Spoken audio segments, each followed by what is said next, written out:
علیکم ورحمۃ اللہ وبرکاتہ۔ امید ہے کہ تمام دوست و احباب خیریت سے ہوں گے۔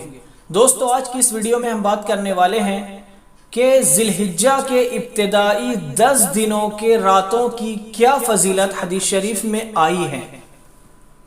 اس سے پہلے ویڈیو میں ہم نے عشرہ ذی الحجہ کی فضیلت کو قرآن کریم سے ثابت کیا تھا۔ آج کے اس ویڈیو میں ہم یہ ثابت کریں گے کہ عشرہ ذی الحجہ یعنی ذی الحجہ کے مہینے کے ابتدائی 10 دنوں کے راتوں کی حدیث میں کیا فضیلت آئی ہے۔ اس سلسلے میں ترمذی شریف میں ایک روایت موجود ہے جس میں نبی کریم صلی اللہ علیہ وسلم نے ارشاد فرمایا کہ کوئی دن ایسا نہیں جس میں عبادت اللہ تعالی کے نزدیک عشرہ ذی الحجہ سے زیادہ پسندیدہ ہو۔ حدیث کے اس ٹکڑے سے معلوم ہوا کہ دیگر دنوں میں عبادت کرنے سے زیادہ عشرہ ذی الحجہ میں عبادت اللہ تبارک و تعالی کو زیادہ پسندیدہ ہے۔ حدیث کا دوسرا ٹکڑا ہے کہ عشرہ ذی الحجہ میں سے ہر رات کی عبادت شب قدر کے برابر ہے۔ دوستو، رمضان المبارک کے 21، 23، 25، 27 اور 29 کی راتوں میں سے کوئی بھی ایک رات شب قدر ہو سکتی ہے۔ اگر کوئی بندہ شب قدر پا لیتا ہے اور اس رات میں وہ عبادت کرتا ہے تو اس بندے کو شب قدر میں 84 سال عبادت کرنے کا ثواب ملتا ہے۔ یعنی اگر کوئی بندہ 84 سال تک عبادت کر کے جس ثواب کو پاتا، حاصل کرتا، اگر کوئی بندہ شب قدر پا لیتا ہے تو اس 84 سال کی عبادت وہ ایک رات میں حاصل کر لیتا ہے۔ یہ ایک رات کی بات ہوئی کہ اگر کوئی بندہ شب قدر پاتا ہے تو وہ 84 سال کی عبادت کا ثواب پا لیتا ہے۔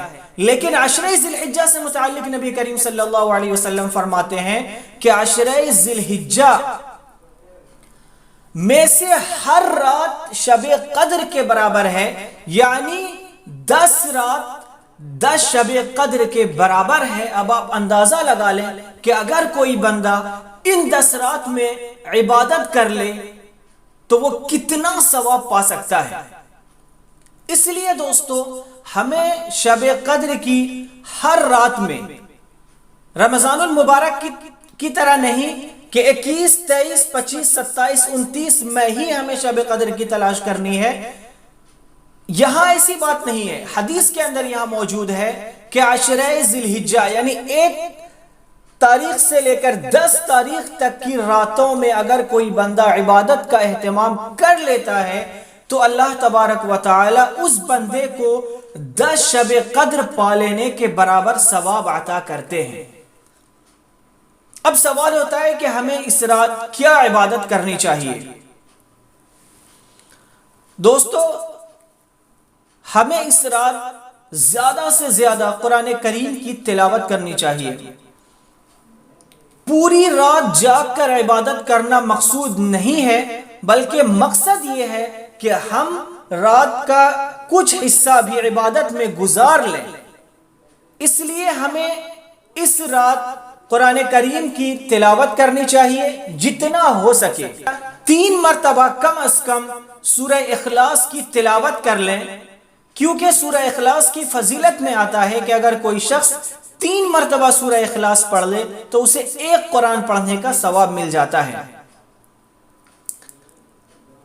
معلوم ہوا کہ ان راتوں میں ہمیں کم از کم سورہ اخلاص کی تلاوت تو کر ہی لینی چاہیے، اور اگر توفیق ملے تو قرآن کریم کی آپ زیادہ سے زیادہ تلاوت بھی کر لیں، 2 رکعت نماز تہجد کی ادا کر لیں، 2 رکعت نفل کی نماز بھی ادا کر لیں، 100 مرتبہ کلمہ طیبہ کا ورد کر لیں، 100 مرتبہ استغفار پڑھ لیں، اور اللہ کی راہ میں اپنی وسعت کے مطابق کچھ صدقہ کر دیں۔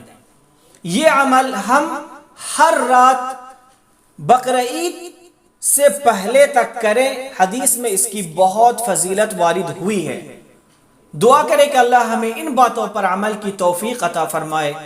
آمین۔ والسلام علیکم ورحمۃ اللہ وبرکاتہ۔